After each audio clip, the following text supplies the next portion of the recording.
Біріншісі Алладан білім сұрадым.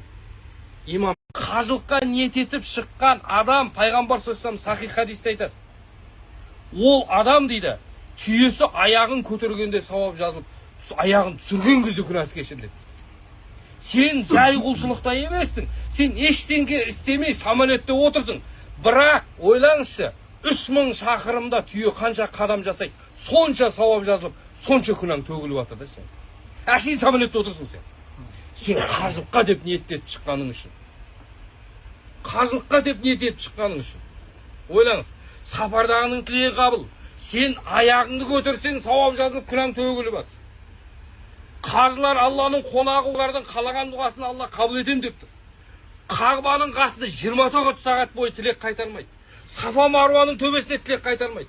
Зәмзам суының ішердің алдында кез келген тілек қайтармайды. Имам Шафи айтады, Алладан 3 тілек сұрадым дейді.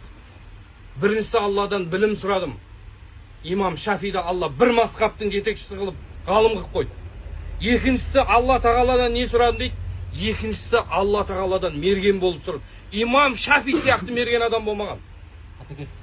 Үшіншісін Алладан қабыл болады деп үміт етем. Үшіншісін Алладан жәннат сұрадым дейді имам Шафи.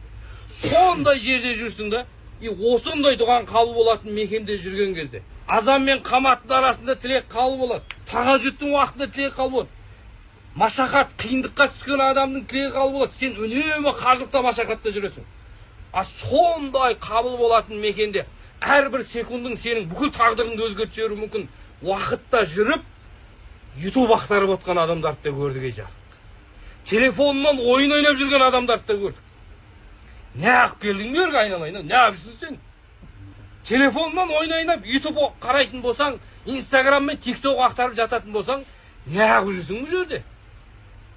Бұл жерге білесіз бе, кім келу керек? Бұл жерге әрбір секундтың қадірлейтін адам келу керек.